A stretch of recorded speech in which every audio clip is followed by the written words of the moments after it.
पूरी दुनिया में पक्षियों की 10,000 से भी ज्यादा प्रजातियां पाई जाती हैं। सभी के वही 2 पंजे, 2 पंख और एक गर्दन होती है। लेकिन इन्हीं में से एक ऐसा पक्षी है जिसकी एक अलग ही पहचान है, जो आसमान का सीना चीर के हजारों मीटर ऊपर 120 किलोमीटर प्रति घंटे की रफ्तार से उड़ता है, जो खुद से कई गुना वजन के शिकार को भी अपने पंजों में दबोच कर उड़ जाता है। और इसीलिए उसे पक्षियों का राजा कहा जाता है, जिसे हम बाज के नाम से जानते हैं। और एक बाज इतना ऊंचा मुकाम हासिल करता है अपनी ट्रेनिंग और अपने पुनर्जन्म की वजह से। अगर आप भी बाज की तरह इस दुनिया में एक मुकाम हासिल करना चाहते हैं, तो एक बाज के बाज बनने का पूरा सफर आपको जानना बहुत जरूरी है। क्योंकि 25 से 30 की उम्र में आने के बाद भी लोगों को रिस्क लेने से डर लगता है, लेकिन एक बाज के जीवन की शुरुआत ही रिस्क से होती है। जिस उम्र में बाकी पक्षियों के बच्चे सिर्फ चिचियाना सीखते हैं, उस उम्र में एक मादा बाज अपने बच्चे को पंजों में दबोचकर हजारों मीटर ऊपर आसमान की ऊंचाइयों में उड़ जाती है, उसे ये बताने के लिए कि तेरा जन्म आसमान का सीना चीर के सबसे ऊपर उड़ने के लिए हुआ है। तेरा जन्म पक्षियों का बादशाह बनने के लिए हुआ है। जमीन से हजारों मीटर ऊपर ले जाकर मादा बाज उसे अपने पंजों से छोड़ देती है और यहीं से शुरू होती है उसकी हाई रिस्क ट्रेनिंग। वो चूजा जमीन की तरफ तेजी से गिरने लगता है, थोड़ा नीचे आता है तो उसके पंख खुलने लगते हैं। नीचे आते आते वो अपने पंख फड़फड़ाने लगता है, लेकिन वो अभी तक उड़ना नहीं सीखा है। वो जमीन से कुछ ही मीटर ऊपर होता है। ऐसा लगता है कि कुछ ही सेकंड्स में इसका जीवन समाप्त हो जाएगा, लेकिन अचानक एक पंजा उसे अपनी गिरफ्त में लेता है और वापस आसमान में उड़ जाता है। वो पंजा होता है उसकी माँ का, जो उसके पीछे उड़ रही थी।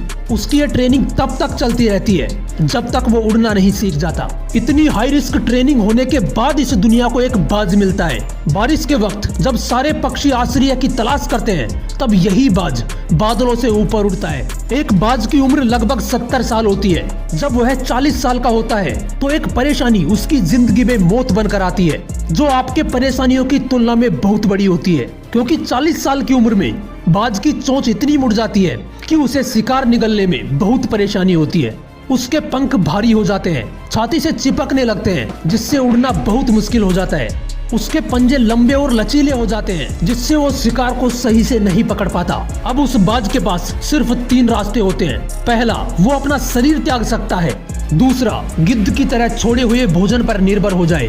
और तीसरा, सबसे कठिन और पीड़ादायक रास्ता, अपने आप को पुनः स्थापित करने का, फिर से आसमान का सीना चीर के उड़ने का। और वो इसी तीसरे रास्ते को चुनता है और अपने पास की सबसे ऊंची चोटी पर पहुंच जाता है। वहां पर अपना घोंसला बनाता है और फिर शुरू होता है परेशानियों को जड़ से उखाड़कर फिर आसमान में उड़ने का सफर। वो अपनी चोंच को एक चट्टान पर मार मार कर तोड़ देता है, लहूलुहान हो जाता है और इंतजार करता है फिर से नई चोंच उगाने का। उसके बाद अपनी नई चोंच से अपने ही पंजों को काट देता है और फिर इंतजार करता है पंजों के उगाने का। उसके बाद वो अपने एक एक पंख को अपने शरीर से अलग करता है और फिर इंतजार करता है नए पंख उगाने का। और इस प्रक्रिया में उसे समय लगता है पूरे 5 महीने का। इन 5 महीनों की कड़ी तपस्या से एक बाज का पुनर्जन्म होता है। वो फिर से तैयार हो जाता है आसमान का सीना चीर के उड़ने के लिए। जो 3 रास्ते बाज के पास थे, वही 3 रास्ते आपके पास भी होते हैं। लेकिन कुछ लोग पहले रास्ते को चुनते हैं और परेशानियों के बोझ तले दबकर सुसाइड कर लेते हैं। ज्यादातर लोग दूसरे रास्ते को चुनते हैं। वो परेशानियों का बोझ पड़ते ही अपने लक्ष्य को छोड़कर एक नॉर्मल लाइफ जीने लगते हैं। और कुछ वो लोग भी होते हैं जो इन परेशानियों को लात मारकर अपनी मेहनत के दम पर बाज की तरह आसमान की बुलंदियों को छूते हैं। दोस्तों, बाज की ये ट्रेनिंग हमें एक बहुत बड़ी सीख देती है कि अगर रिस्क लेना पड़े तो लो, लेकिन अपने फील्ड में अपने आप को इतना ट्रेन कर लो कि उस फील्ड में आपसे ऊपर उड़ने के बारे में सोचकर ही लोगों के पसीने छूट जाएं। तभी आप अपने फील्ड के बादशाह कहलाओगे। Sachin Tendulkar, MS Dhoni, Cristiano Ronaldo ऐसे ही नहीं बन गए।